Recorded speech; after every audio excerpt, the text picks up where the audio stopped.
En el Salmo número 39. Salmos número 39.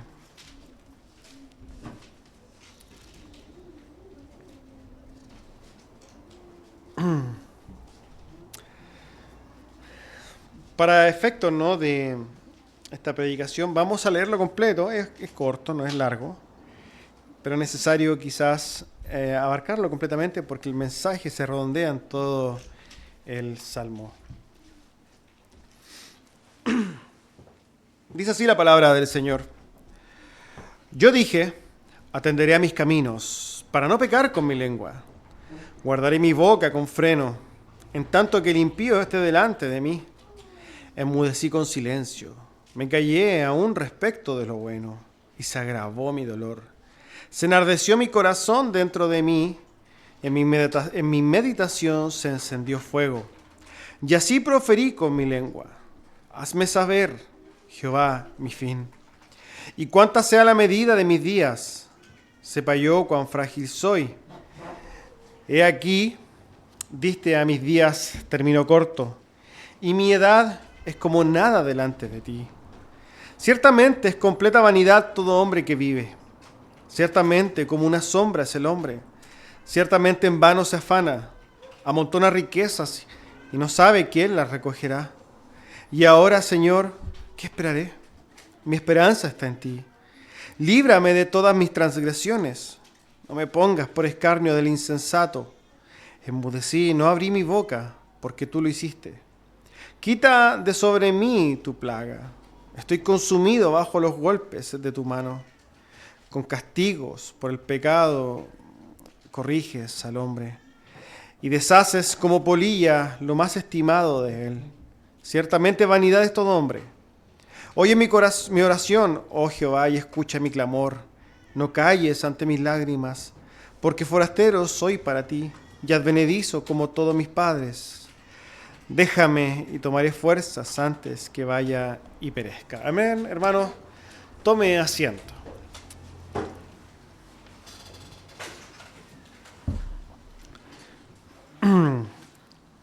Amados, este Salmo 39, como quizás ya más de alguno lo ha estudiado, habla de lo transitorio, ¿no?, que es la vida del hombre. Pero para fines, ¿no?, de esta predicación quiero hacer un análisis, quizás, y vamos a trabajar con todo el cuerpo del Salmo, viendo ciertas particularidades en las palabras de David. Porque realmente, hermanos, al momento de estudiar este Salmo, uno puede ver en su totalidad el Evangelio y obviamente un llamado, ¿no?, a la meditación respecto de las verdades más importantes que tienen que ver con la existencia del hombre. Ahora, este Salmo, ¿no?, escrito por David, entonces, nos introduce a las primeras palabras de David. Desde el versículo 1 al 3, David entonces dice lo siguiente. Yo dije, una reflexión de David, atenderé mis caminos para no pecar con mi lengua, guardaré mi boca con freno, en tanto que el impío esté delante de mí. Enmudecí con silencio, me callé aún respecto de lo bueno y se agravó mi dolor. Se enardeció mi corazón dentro de mí y en mi meditación se encendió fuego y así proferí con mi lengua. Entonces eso es lo que dice David al principio. Ahora, ¿qué es lo que nos está diciendo? David lo que comienza a decir es que él efectivamente se planteó algo. Planteó una forma de vivir de manera santa, quizás. Trató él de andar por las sendas de Dios. Él trató de esforzarse en su vida para efectivamente estar en paz con Dios, para no pecar contra Dios. E incluso en el afán, ¿no?, de callarse con su boca, refrenar su lengua, que por lo demás es algo que continuamente nos lleva a pecar. En su afán por callar, incluso se cayó de las cosas buenas. Trató de guardarse de tal manera, porque pensó que era lo correcto, ¿no? Pensó que esa era la forma de vivir. Quizás, en cuanto a una aplicación o un paralelo respecto a esto, vemos cómo la gente efectivamente, muchas veces con la consideración de que existe Dios, trata de plantear un propio camino para tener una reconciliación con Dios. Trata de encontrar esa paz planteando sus propios caminos, cimentando sus propias veredas, tratando de hacer las cosas a su manera. David narra que él trató de hacerlo, pero ¿cuáles fueron las consecuencias de tratar de cuidar su caminar así, de esta manera? Él lo describe así: se agravó su dolor. Se agravó su dolor y se enardeció su corazón dentro de él. En el momento de su meditación, entonces, se encendió fuego. Habla de la ira, de alguna manera del vacío, de la rabia, del dolor que le producía el no encontrar en ellos satisfacción. Me recuerda un poco, ¿no?, a lo que sucedía con Martín Lutero, ¿no? Tratar de reconciliarse con Dios de una manera en la cual no era la forma y que le causaba indignación. David entonces, y ahí llega un punto donde hace un clic.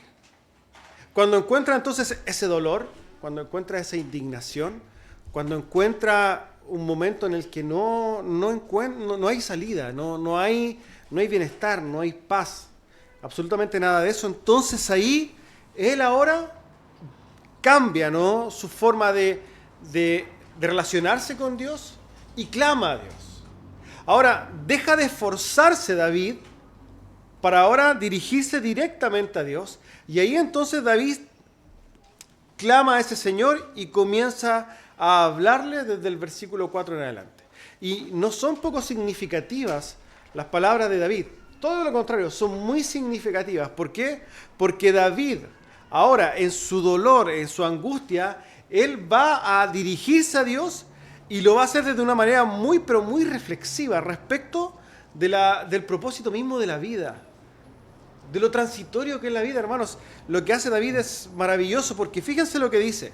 Habla a Dios, se dirige a Dios y comienza a una especie de oración y le dice a Dios del versículo 4, hazme saber, Jehová, mi fin y cuánta sea la medida de mis días.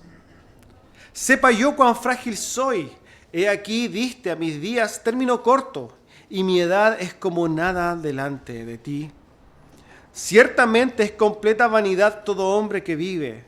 Ciertamente como una sombra es el hombre. Ciertamente en vano se afana, amontona riquezas y no sabe quién las recogerá.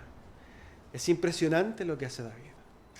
David empieza a reflexionar en lo pequeña, hermanos, que es la vida, en lo corta que es la vida. Y esta es una invitación para todo aquel que se acerca al Salmo, para que también reflexione. Es una invitación para que nosotros reflexionemos, amados, en lo corto que es la vida, lo transitoria que es la vida. David tenía un ardor en su corazón y en esa inquietud, en esa angustia, él clama a Dios para pedirle que le muestre cuántos serán sus días. ¿Cuánto durará este tiempo en la tierra? ¿Cuánto yo viviré? ¿No hemos planteado esto? ¿Cuándo será el momento en el que el Señor los llame? ¿Cuándo será el momento en el que el Señor derechamente diga, hasta aquí llegamos? Aquí habemos una cantidad de personas, ¿cierto? Y todos vamos a vivir diferentes edades. Nosotros, hermanos, no nacimos con una especie de hace un seguro, ¿no?, que nos diga, mira, fehacientemente, hermano Juan, tú vas a vivir 90 años. Eso no está así, no es así. Ninguno de nosotros, hermanos, sabe el momento exacto de su muerte. De hecho, ni los que estamos acá, ni los que pueden estar oyendo este sermón, saben cuándo van a morir. Nosotros podemos salir de aquí y ser chocados, para sufrir accidentes, etc. Podemos tener un aneurisma, podemos tener un derrame cerebral, podemos tener un infarto. Hay un montón de cosas que podrían llevarnos así. Y esto entonces a nosotros nos debe hacer reflexionar, hermanos, en lo transitorio y en lo corto que es la vida. David ahí dice que realmente es vanidad todo lo que el hombre vive. Ya sabemos que hay un libro entero, ¿no?, que nos habla de la vanidad de la vida, Eclesiastés. Hermanos, realmente nuestras construcciones son vanas. Nuestros planes están plagados de vanidad. Todo lo que hace, incluso la vida del hombre en sí, es vanidad. Así lo establece la Escritura. La vida, hermanos, este pedazo de tiempo en el cual vivimos, que es corto, Hermanos, es algo que nos debe hacer reflexionar. Derechamente debe hacernos pensar. No podemos vivir como pajaritos. No podemos pensar en que, mira, sé que voy a construir mi casa y este va a ser realmente mi vida. Es triste esto. Es muy triste cuando nosotros hablamos con personas cercanas, amigos, ¿cierto? Familiares. Pregúntale, haga este ejercicio. ¿Para qué vives? ¿Cuál es el propósito de tu vida? ¿En qué gastas tus energías? ¿En qué construyes? ¿Cuál es el propósito o en qué gastas tus pensamientos? ¿En qué te afanas? David dice ahí que el hombre se afana en vano. Hermanos, nosotros vivimos una vida hoy día, sobre todo en esta sociedad occidental, llena de afanes. Afanes varios. De hecho, este día del Señor para nosotros es un refugio. ¿Por qué? Porque si nos damos cuenta, de lunes a sábado vivimos vidas a 100 kilómetros por hora. Llena de afanes, llena de cosas que hacer, llena de asuntos que resolver, llena de cosas que tenemos que cumplir, etc. Esa es la vida del hombre. El punto es que muchas veces no nos damos ni cuenta y tenemos 60 años, miramos para atrás y no hemos hecho nada, efectivamente, digamos, eterno, de perspectiva eterna, porque hemos estado gastando todo nuestro tiempo en vanidades. Y quizás cuando nos acercamos a estos salmos es una oportunidad muy buena de poder decir, bueno, ¿realmente en qué estoy gastando mis energías? ¿En qué estoy gastando mis pensamientos? ¿En qué estoy haciendo? Fíjense que David habla también en este fragmento, ¿no?, de que el hombre amontona riquezas y no sabe ni siquiera quién las va a recoger. Esto es por excelencia, ¿no?, lo que hace el hombre. El hombre vive sus vidas, construye riquezas, junta, amontona, y la verdad es que, seamos sinceros, ¿quién se va a quedar con estas cosas? ¿Nuestros hijos? Que a su vez van a seguir la misma línea y van a quedar para nuestros nietos, y al final esto va a seguir así, hacia adelante. ¿Ese es el propósito de nuestra existencia? ¿Dejarle cosas económicas a nuestros hijos? Si nosotros pensamos de una manera muy autocrítica, de la manera que estamos acostumbrados a vivir, la verdad es que es bastante vano. Hay mucho de vanidad en ello. Lo que hace entonces David, clamando a Dios, es que llega a ciertas conclusiones lógicas respecto a esto. Cuando nosotros pensamos entonces en la vanidad de la existencia del hombre, tenemos que llegar a una conclusión lógica, y es esta. Nuestra vida tiene su propósito justamente fundamentada en nuestra relación con Dios. O de alguna manera, para explicarlo de una manera diferente, ¿no? Nuestra vida no tiene propósito alguno si este no está determinado por Dios. La única forma de encontrarle propósito a la existencia tiene que ver entonces con Dios, con mi relación con Dios. Algunas confesiones históricas, ¿cierto?, nos dicen que el propósito último del hombre es este encuentro y esta comunión con nuestro Dios creador. Derechamente, esta es la realidad de las cosas. No encontramos propósito para la existencia si es que éste realmente no tiene a Dios en la ecuación. Encontramos, por tanto, propósito siempre y cuando tengamos a Dios dentro de esa ecuación. Y David entonces llega a esta conclusión lógica por medio de meditar en la vanidad, entonces, en la vanidad de la vida. Ahora, miren lo maravilloso que sigue escribiendo entonces David, versículo 7 en adelante. Y ahora, Señor, entonces se pregunta, ¿qué esperaré? ¿Qué voy a hacer? ¿Cuál es mi conclusión? ¿Qué voy a hacer si la vida es vana?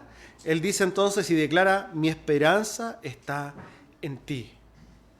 David entonces, entendiendo que la vida en sí misma no es vana, no tiene propósito, si es que no está ahí con Dios, como él dice, y llega a esta conclusión, dice, ¿qué voy a hacer? Ya, ahora entiendo. Ahora yo sé que mi única esperanza tiene relación contigo, Dios. Yo ahora voy a esperar en ti. Pero David sabe otra cosa, y fíjense lo que sigue diciendo. Versículo 8. Líbrame de todas mis transgresiones. No me pongas por escarnio del insensato. Enmudecí, no abrí mi boca, porque tú lo hiciste. Quita de sobre mí tu plaga. Estoy consumido bajo los golpes de tu mano. Con castigo por el pecado corriges al hombre. y deshaces como polilla lo más estimado de él. Ciertamente vanidad. Y vuelve entonces David a decir que todo es en el hombre vanidad, pero si nosotros nos fijamos bien, lo que está haciendo David ahí es clamando a Dios para que pueda tener esa esperanza en él, siempre y cuando él lo libre de sus transgresiones y que siempre y cuando él lo libre entonces del castigo por algo que él entiende que ha hecho, sus transgresiones. Esto nos lleva a concluir algo fundamental del Evangelio, hermanos. Es que el hombre no tiene relación con Dios. Es imposible. A no ser que se cumpla lo que David le pide a Dios. ¿Qué es esto? Que lo libre de todas sus transgresiones. Que lo perdone. El Evangelio, hermanos, el Evangelio tiene como centro el perdón. David entonces encuentra que no tiene propósito de la existencia en primer lugar, que tiene que tener una relación con Dios para encontrar propósito para la vida, pero también entiende entonces ahora que no puede tener relación con Dios mientras sus transgresiones estén vivas ahí. Entonces, ¿cuál es lo que pide a Dios mismo? Que lo libre de esas transgresiones, porque si no, es imposible entonces que Él tenga comunión con ese Dios. David lo sabe así. Y entonces, ¿qué es lo que hace? Fíjese el versículo 12. Oye mi oración, oh Jehová, escucha mi clamor, no calles ante mis lágrimas, porque forastero soy para ti y advenedizo.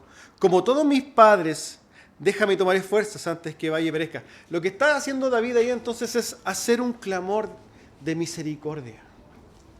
David está clamando por misericordia. Y está pidiéndole al Señor que no ignore las lágrimas, que podemos entenderlas como de arrepentimiento. Lágrimas de un corazón humillado. Ahora, este sermón, cierto, tiene un énfasis totalmente evangelístico. ¿Por qué? Porque este es el centro de la Escritura también.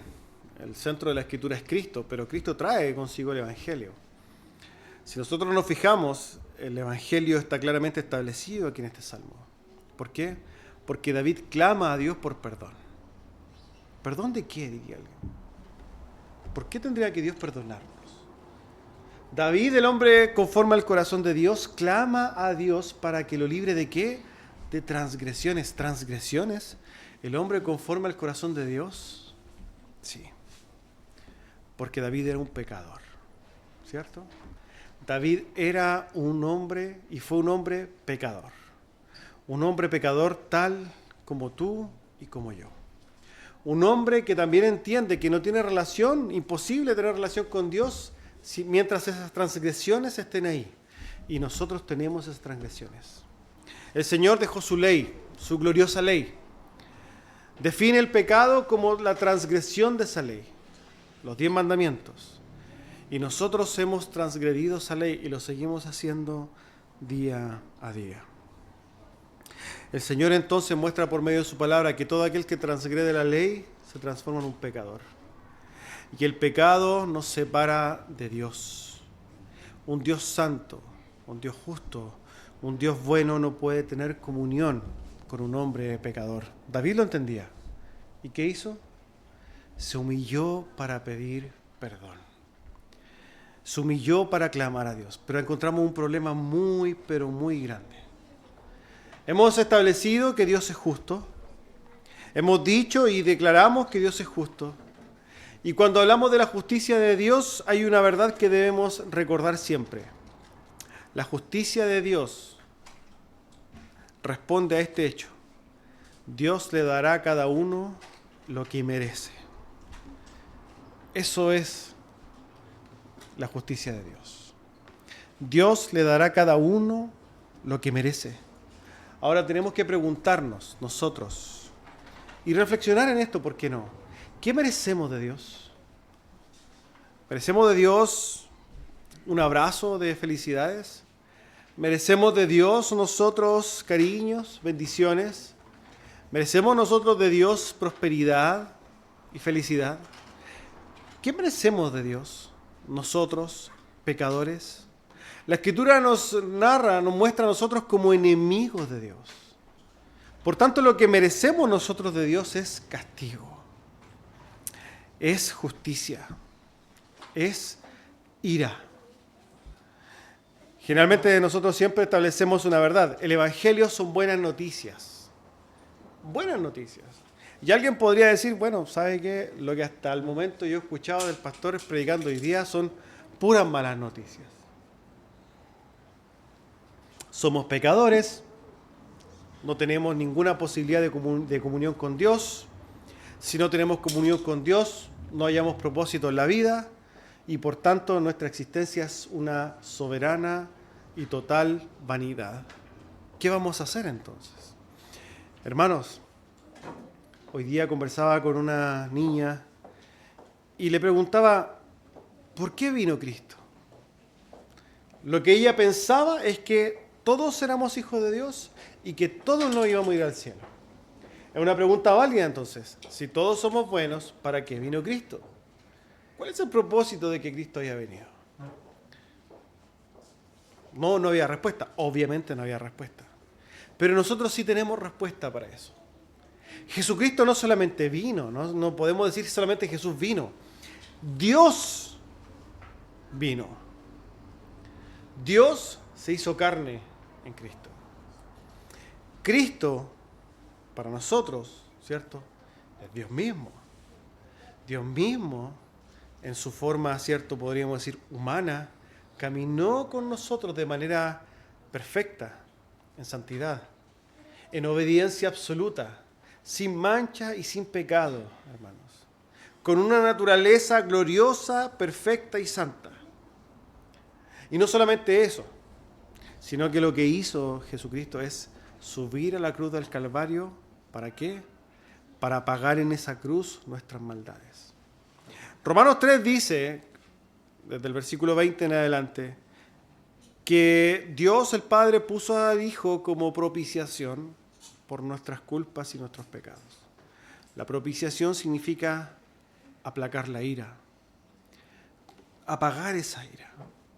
Esa ira que debe ser derramada sobre nosotros pecadores. Y eso solo se hace mediante el sacrificio de Jesús. Jesucristo, oyentes, hermanos, subió a la cruz sin tener que hacer nada, sin tener la obligación de hacerlo. Jesucristo, como ejemplo de amor, subió a esa cruz para entregarse a sí mismo por amor a nosotros. Muchas veces, ¿cierto?, escuchamos en iglesias el Evangelio es para los inconversos, el Evangelio es para los inconversos. Amados, el Evangelio es el motor de nuestra fe. Si nosotros olvidamos lo que Jesús hizo por nosotros, entonces vamos a perder el norte. Jesucristo subió a esa cruz por nosotros, hermanos. Para algunos es un mensaje de esperanza, para nosotros es un mensaje ya consumado. Para nosotros es vida que ya se ha hecho, digamos, vida en nuestros corazones. Nosotros podemos ver la evidencia de la realidad de Cristo en nuestras propias vidas. Para nosotros tiene que ser mucho más importante el sacrificio de Cristo. Para nosotros tiene que ser mucho más significativo el hecho de que el ser santo, que nosotros entendemos conceptos de santidad, se ha entregado a sí mismo para morir, torturado, escupido, ¿cierto?, escarnecido en la cruz del Calvario, derramando su sangre. ¿Para qué? Para librarnos a nosotros, que somos viles pecadores delante de Dios, y lo ha hecho por amor. Jesucristo subió a esa cruz para satisfacer la ira de Dios. Nosotros tenemos que meditar como iglesia en ello. ¿Por qué? Porque el problema por el cual David está planteando, ¿no?, esta situación, en nosotros está resuelto. Nosotros sí tenemos propósito en la vida, porque sí tenemos comunión con Dios. Y tenemos comunión con Dios justamente porque hemos sido perdonados, hermanos. Cada uno de nosotros hemos sido perdonados de nuestras transgresiones, de nuestros pecados, de nuestras maldades, de los pensamientos perversos, de nuestros deseos más profundos, de las inclinaciones vengativas, de las inclinaciones vanidosas de nuestro corazón. Hemos sido perdonados, hermanos. Por tanto, si estamos aquí reunidos para meditar en el Evangelio, lo único que puede emanar de un corazón es gratitud. Es gratitud, hermanos. Gratitud a Dios. ¿Por qué? Porque nos ha dado el perdón y nos ha dado no solamente un propósito, nos ha dado vida eterna. Ahora, las personas que no tienen al Señor pueden tenerla también, siempre y cuando obedezcan al llamado de las Escrituras. El llamado de las Escrituras es a creer el Evangelio. Creer que Jesús es Dios, que caminó entre nosotros en una vida de perfecta obediencia a la ley de Dios. que murió en la cruz del Calvario entregando su vida, resucitó al tercer día. Ahora, aquellos que realmente quieren tener vida eterna, que quieren tener comunión con Dios, el llamado es que se arrepientan. El llamado es a que se arrepientan y crean en Jesucristo. El arrepentimiento no solamente decir, wow, me arrepiento. El arrepentimiento de verdadero se manifiesta por medio de las obras. Las obras vienen a ser frutos visibles de ese arrepentimiento que ya se hizo en el corazón. Nadie dice, quiero que digan que me arrepentí. Muestra que te arrepentiste. El arrepentimiento es un cambio de mente. Dejar tu vida pasada, dejar tu forma de pensar, de meditar, de entender, y ahora mirar a Cristo con esperanza, creer en su sacrificio vicario, y ahora entonces disfrutar de una vida nueva. Y ahora entender que la solución está dada, que Dios, tal como clama David, ha oído nuestro clamor. Ahora yo realmente espero en aquellas personas que no conocen al Señor, que puedan meditar en la misma forma en que David medita, en lo transitorio que es la vida, en lo corta que es, hermanos.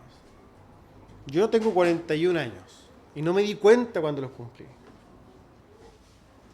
Y me imagino que las personas que tienen 60 años tampoco se dieron cuenta cuando los cumplieron. Y las que tienen 70 tampoco se dieron cuenta cuando los cumplieron. Porque la vida es muy corta, hermanos. El tiempo entonces para arrepentirse es hoy. La Escritura dice así que si oyeres hoy la voz de Dios, no cierren su corazón y sus oídos. Escuchen, arrepiéntanse y crean. Amén. Vamos a orar, hermanos, para terminar el día de hoy. Padre glorioso, queremos, Señor, darle gracias porque nos permite, por medio de salmos, Señor, meditar en su glorioso evangelio. Queremos darle gracias, Señor, porque somos parte de su pueblo. Hemos sido adoptados, Señor, por usted. Formamos parte, Señor, de su familia solamente a través de los méritos de nuestro amado Señor. Ayúdenos a meditar profunda y continuamente en el evangelio. Que el evangelio sea una fuente de gozo, de gratitud. Una fuente, Señor, continua de humillación. Para que podamos meditar también en su amor y ser fortalecidos.